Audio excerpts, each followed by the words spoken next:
When most people think of Bob Stoops, this is usually the first thing that comes to mind.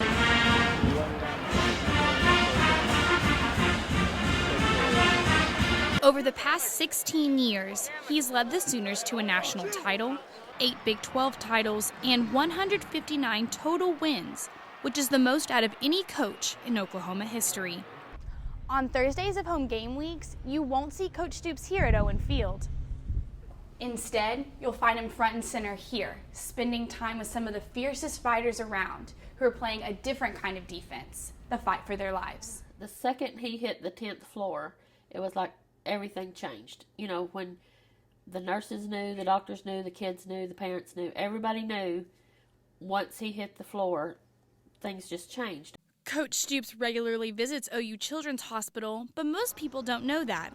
That's because he refuses to bring any media with him. I've always wanted it to be personal between me and the patient, me and the person and the family. The interaction with the, with the people, and I feel it's closer when you don't have people following you around and you can relate to them better. Gayla Kellum and her husband Steve got to experience Coach Stoops' impact firsthand when their daughter Stevie was in the hospital boldly battling the cancer that later took her life. It was early September of '09 when we actually met him.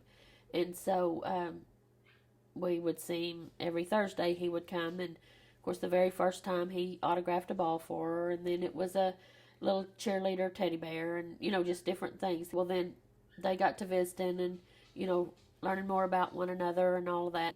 A really special time for us. He always came on Thursday, but the week we were supposed to get to leave and go out to Bethany, he didn't show up on Thursday. Well, we were really saddened because, Stevie just was devastated. I don't get to see Coach before I leave, all this kind of thing, and so, but what happened was they had told him that she was getting out the next day.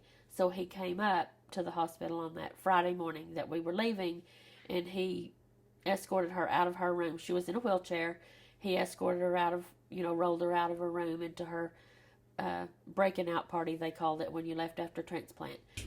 His presence gave her strength, and I've seen that many times, how it just kind of perks them, makes them alive for a little bit, and that's important. OU Children's head chaplain Danny Cavett is often with Coach Stoops as he makes his visits and sees all of the interactions with the patients.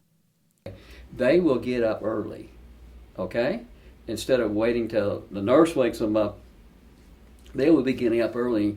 And if it's even a little girl, they got to get their makeup on, or their little stuff, and they get their OU stuff in the bed, and they get it all ready.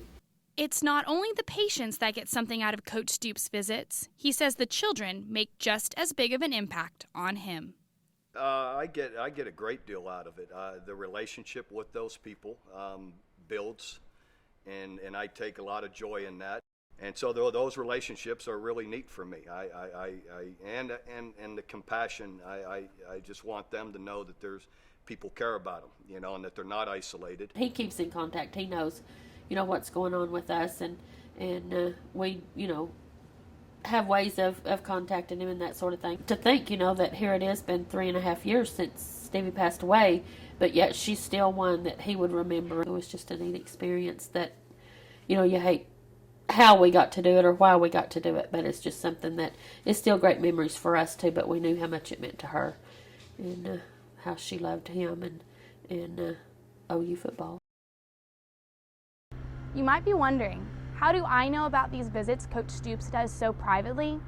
That's because not too long ago, I was a patient at OU Children's, and he visited my hospital room. I know the impact Coach Stoops makes on those patients firsthand. Thankfully, I'm still here.